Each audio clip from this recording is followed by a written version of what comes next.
Você já ouviu essa frase? Eu ainda te amo. Ela vem carregada de emoção, com olhos marejados e aquele tom de voz que parece sincero. Mas e se eu te dissesse que essa pode ser uma das formas mais sofisticadas de manipulação emocional? Pois é, tem muita mulher aí confundindo afeto com armadilha. E isso tem um preço. Alto. Porque essa frase, dita depois da traição, não é sobre amor. É sobre manter o controle. A verdade é dura. Nem toda lágrima é arrependimento. E nem todo "eu te amo" é amor de verdade. Tem gente que aprendeu a usar palavras como escudo para evitar as consequências do que fez. E sabe o que é mais chocante? Isso funciona. Funciona porque pega você no seu ponto mais frágil, no momento em que você ainda tá tentando entender o que aconteceu. Mas hoje você vai virar esse jogo. Esse vídeo vai te mostrar exatamente o que está por trás dessa frase tão repetida e tão mal interpretada. Vamos falar de culpa, de poder, de ciclos e, principalmente, de libertação. Porque você merece muito mais do que um "eu ainda te amo" depois da dor. Você merece paz, verdade e escolha. Preparada? Curtiu até aqui? Então já deixa o like, se inscreve no canal e comenta de onde você é, para que eu saiba até onde esse vídeo está chegando. Sua interação faz toda a diferença e me ajuda a continuar trazendo o melhor conteúdo para você. Frases que machucam mais que a traição. Sabe aquela frase "eu ainda te amo"? Pois é. Às vezes, ela chega com um olhar caído, uma voz mansa, no meio de um silêncio que já dizia tudo. E muitas mulheres, ao ouvir isso depois de uma traição, se confundem.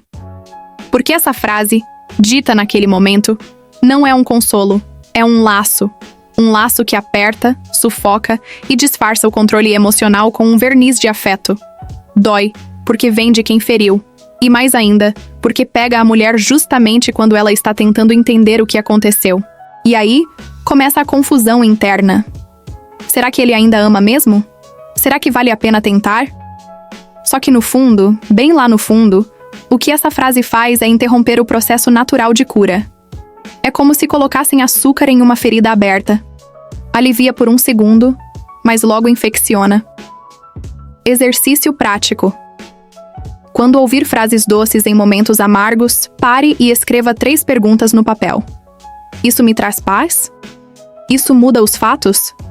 Isso fortalece quem eu sou? A resposta vai te surpreender. Vai te mostrar o quanto uma frase bonita pode esconder uma intenção feia. Essa frase é perigosa porque toca no ponto mais vulnerável, a esperança. E a esperança, quando misturada com carência, vira ilusão. O mais cruel?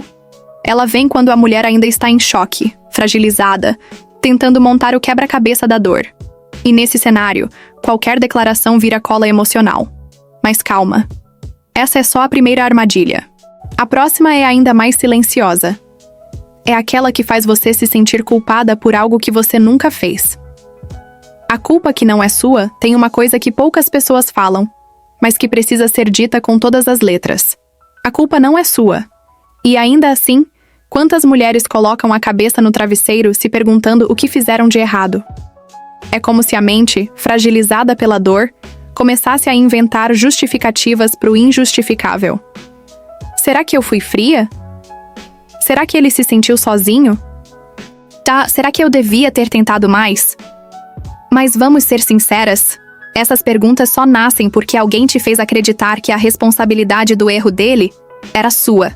É assim que a manipulação emocional age, devagarinho, como quem não quer nada.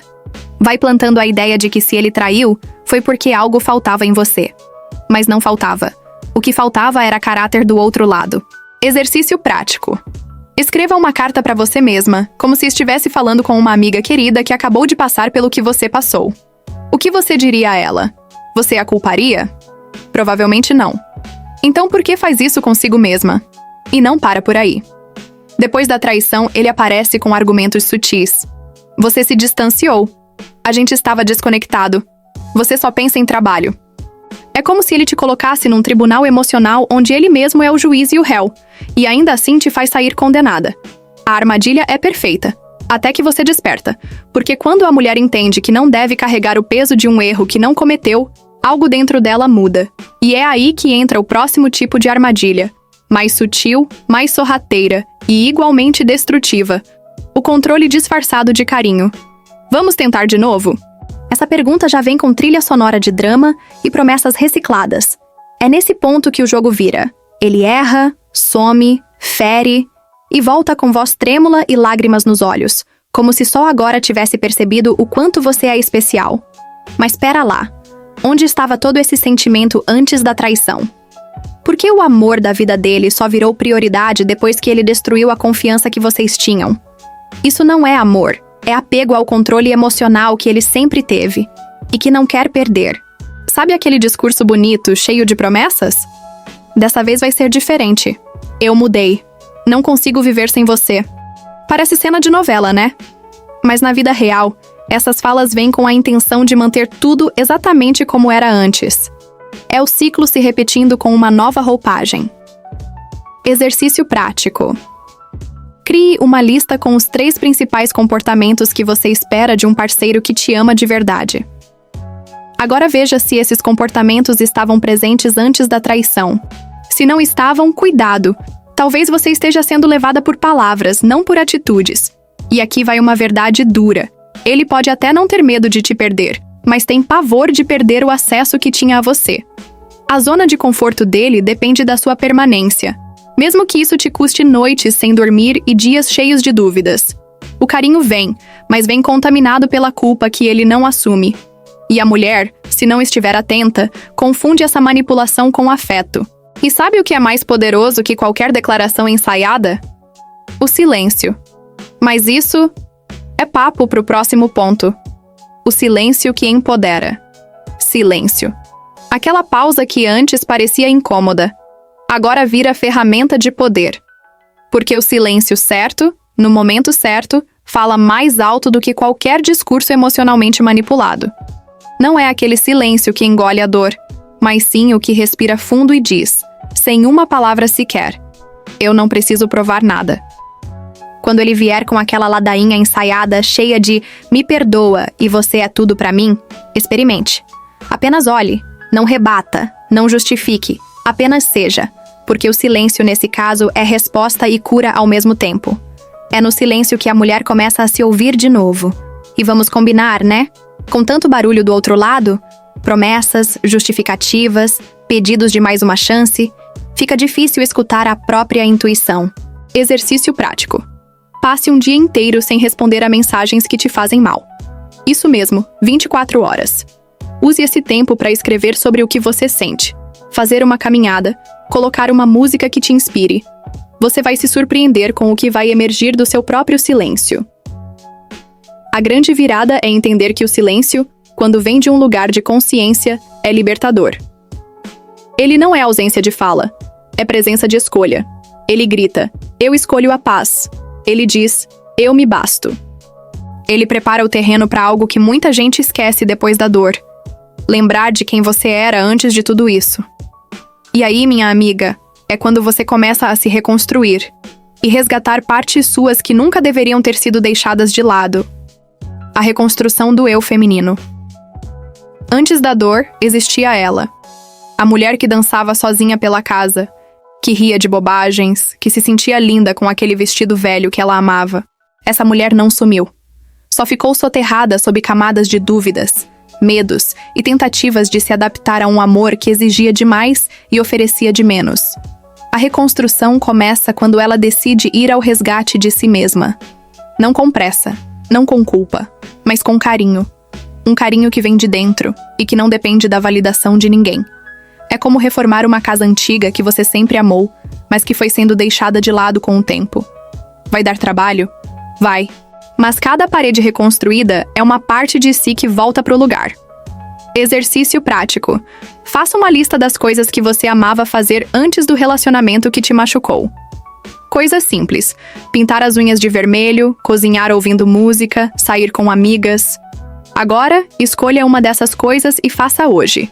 Recomeçar é sobre reconectar com esses pequenos pedaços. E nessa jornada, ela vai descobrir algo valioso. A traição não apagou sua essência. Ela apenas revelou o quanto aquela mulher era, e ainda é, grande demais para caber em um amor pequeno. O que parecia ser o fim, é na verdade o recomeço. E que recomeço? A cada passo, Ela sente sua energia voltar, sua autoestima se levantar e sua intuição ficar mais afiada. Mas nem tudo são flores. Tem uma armadilha bem sutil à espreita. Aquela velha voz que diz que ela mesma se sabota. E é sobre isso que vem a próxima conversa. O ciclo de autossabotagem. Ela começa a se reerguer. Mas aí, do nada, vem aquele pensamento. Talvez eu tenha exagerado. Será que eu devia ter sido mais paciente? E sem perceber, ela volta para dentro da gaiola emocional de onde estava saindo. Esse é o ciclo da autossabotagem. Ele não começa com o outro. Começa com aquela voz interna que foi treinada por anos a duvidar de si mesma. E o mais louco, muitas vezes, essa voz nem é dela. É um eco do que ela ouviu a vida toda. Que mulher tem que aguentar, que é normal sofrer por amor. A autossabotagem também aparece disfarçada de boas intenções. É quando ela diz: vou só mandar essa mensagem para ver como ele está. Ou, vou conversar com ele pessoalmente, só para encerrar direito. E pronto. Lá está ela novamente tentando justificar o injustificável. Exercício prático. Pegue uma folha e escreva os padrões que você já percebeu se repetindo nos seus relacionamentos. Quais atitudes suas acabam te levando para o mesmo lugar? Essa clareza é o primeiro passo para quebrar o ciclo. E sabe o mais curioso? A autossabotagem é esperta. Ela se veste de saudade se veste de amor, e de amor se veste de apego. Mas o que ela realmente quer é te manter no conhecido, mesmo que isso doa. Por isso, a mulher precisa se observar com atenção e carinho. Perceber quando está agindo com medo, e não com consciência. E ao perceber isso, nasce a chave para uma virada poderosa. Mudar a frequência interna. E aí, tudo ao redor começa a mudar também. Reprogramação vibracional. Tudo no universo vibra. E sim, isso vale também pra gente. Quando a mulher muda sua vibração, ou seja, o jeito como ela se sente, pensa e se posiciona no mundo, tudo à sua volta começa a mudar também.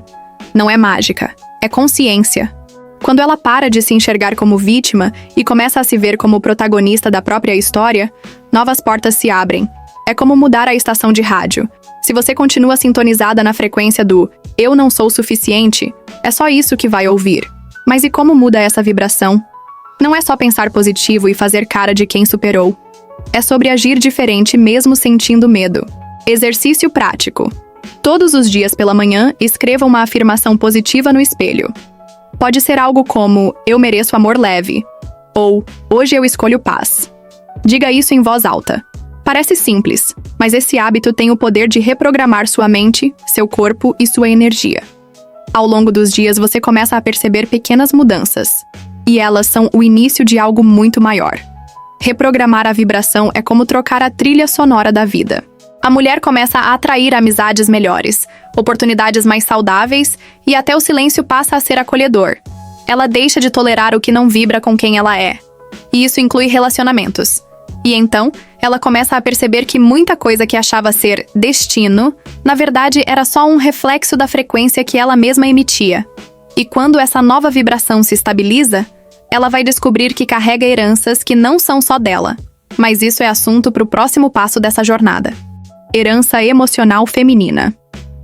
Antes mesmo dela viver suas próprias dores, muitas mulheres já estavam carregando histórias que não eram suas. Frases como "homem é assim mesmo" ou "melhor com ele do que sozinha", vêm passando de geração em geração como se fossem conselhos, mas são prisões. São heranças emocionais disfarçadas de sabedoria. A avó viveu isso, a mãe repetiu, e agora ela quase aceita o mesmo roteiro, achando que não há alternativa. Mas há. E começa com uma palavrinha poderosa: consciência. Essa mulher que desperta percebe que sempre teve o poder de escolher diferente, só não sabia disso ainda. Exercício prático. Pegue uma folha de papel e escreva o nome das mulheres da sua família que te inspiram e, ao lado, aquilo que você acredita ter herdado emocionalmente delas. Identifique o que quer continuar levando e o que precisa deixar para trás. Esse exercício não é sobre culpa, é sobre libertação. Quando ela entende de onde vêm certas crenças, ela pode, enfim, decidir quais continuar carregando. A herança emocional feminina pode ser pesada, mas ela também pode ser quebrada. E quando uma mulher decide fazer isso, ela não transforma só a própria vida. Ela cura o passado e ilumina o futuro das que virão depois. A filha, a sobrinha, a neta, todas serão tocadas por essa escolha. E quando essa mulher finalmente se liberta, percebe que não precisa mais esperar que o outro mude. Porque a verdadeira virada acontece quando ela mesma toma uma decisão. E essa decisão é o portal para a liberdade. A decisão é a chave da liberdade. Chega um momento em que a mulher olha para tudo o que viveu. As lágrimas, as mentiras, as voltas e reviravoltas. E entende que nada vai mudar se ela não decidir mudar. É ali, no silêncio do próprio coração, que ela sussurra para si mesma: chega. E esse chega não é raiva, é clareza. A clareza de que continuar esperando pela mudança do outro é como tentar encher um balde furado. Só quando ela fecha essa torneira emocional é que começa a se sentir leve de novo. A decisão é mais do que uma atitude. É uma declaração para o universo. Eu escolho não aceitar menos do que eu mereço. Exercício prático. Escreva em letras garrafais e cole onde você veja todos os dias: a minha paz vale mais. Parece simples, mas essa frase, quando internalizada, muda completamente a forma como você responde às situações. Você começa a dizer não com mais firmeza, a recusar migalhas com mais segurança e a valorizar cada escolha que te aproxima da vida que você merece. O bonito é que essa decisão nem sempre precisa ser anunciada. Ela acontece por dentro, no tempo certo. E quando acontece, minha amiga, ninguém segura. Essa mulher começa a agir diferente, a se vestir diferente, a falar com mais presença. E o mais curioso, o mundo responde. Pessoas notam, situações se transformam. E tudo porque, lá atrás, ela decidiu. E agora que a decisão foi tomada, tudo o que vem depois é consequência. E por falar em consequência, que tal mergulhar de vez nessa transformação com uma introdução que te mostre o caminho? Agora me conta, quantas vezes você já aceitou migalhas achando que era banquete? Quantas vezes engoliu o choro, engoliu a dor e ainda sorriu por cima só para manter alguém por perto? É hora de parar. Hora de decidir, de vez, que você não vai mais viver em função da dúvida ou da expectativa de mudança de alguém que não teve coragem nem de te valorizar. Exercício prático. Pega um papel e escreve 3 atitudes que você vai tomar a partir de hoje para se priorizar. Pode ser simples como bloquear quem me fere, voltar a fazer o que eu amo, ou me olhar no espelho com carinho. O que importa é que você comece, porque a mulher que desperta transforma tudo ao redor. Mas isso só acontece quando ela diz: basta. Então me conta aqui nos comentários, qual foi a parte desse vídeo que mais te tocou? E o que você vai fazer com essa nova consciência que acabou de receber? Tô aqui para te ouvir, para te apoiar e para te lembrar que você não tá sozinha. Se esse vídeo fez sentido para você, deixe no comentário a frase "Eu mereço mais". E não esqueça de se inscrever, curtir, compartilhar e ativar o sininho. E fica de olho, porque o próximo conteúdo pode ser exatamente o que você precisa.